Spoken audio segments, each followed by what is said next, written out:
সে কি বললেন আপনাদের মুর্শিদাবাদে কি বললেন ওয়াকফ নিয়ে এখানে কেউ কোনো কথা বলবে না। আমি এখানকার তৃণমূলী নেতাদের জিজ্ঞেস করি এখানে গণতন্ত্র নেই? যখন সিএনআরসি করতে হয়েছিল মমতা ব্যানার্জি যেটাই বলেছিলেন এখানে কিছু বলবে না, দিল্লিতে গিয়ে মিছিল করো। এখন ওয়াকফ দিয়ে বলছে এখানে কিছু করতে পারবে না, দিল্লিতে গিয়ে করো। আর সামনে সব দিল্লির ওই সমস্ত দালাল মুসলমানরা বসেছিল তৃণমূলের নামে, কারণ একটা হিম্মত এটা বলার জন্য যে আপনি কথা বলতে পারেন ম্যাডাম আর আমরা কথা বলতে পারবো না। গণতন্ত্র মানে আপনার যতটা হক আছে আমারও ততটা হক আছে, অন্যায়ের বিরুদ্ধে আমি কথা বলবো। এই মুর্শিদাবাদের দাঙ্গা কেন হতো?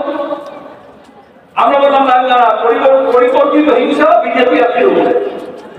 হিন্দু মুসলমানের দাঙ্গা না, পরিকল্পিত হিংসা বিজেপি আর তৃণমূল। কিন্তু ওয়াকফ নিয়ে বিক্ষোভ হচ্ছে, সেই ওয়াকফের বিক্ষোভের মধ্যে উস্কানি।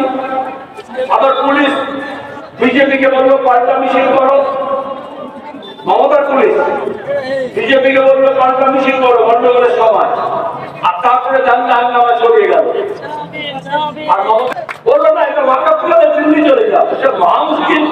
বিজেপি কি বলে কিছু বলতে বলে পাকিস্তান চলে যাও, না বলে বাংলাদেশ চলে যাও, আর মমতা কিছু বলে দিল্লি চলে যাও। সব এক গোয়ালের গরু, সব আরএসএস এর বাচ্চা। তারা চায় না আমাদের অধিকার, অন্যায় করছে, গোটা দেশের ওয়াকফ সম্পত্তিকে দখল নিতে চাইছে, সেই নামে আইন করলো। মমতা কি বলছেন আমি করব, কি করবে?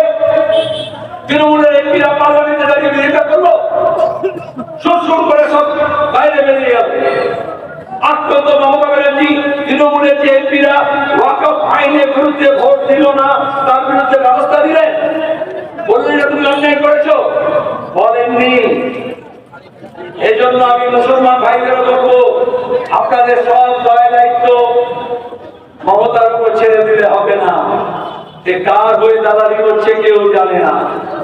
এখন আস্তে আস্তে বোঝা যাচ্ছে যে আরএসএস এর ডিম ফুটে কালীঘাটে কিরকম বিজেপির বাচ্চা বেরোচ্ছে।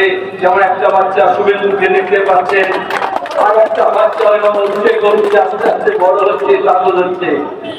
আপনারা তো দুধ ঘি মালাই মাখন দিয়ে বড় করছেন, কিন্তু কাল কেউ পুষছেন।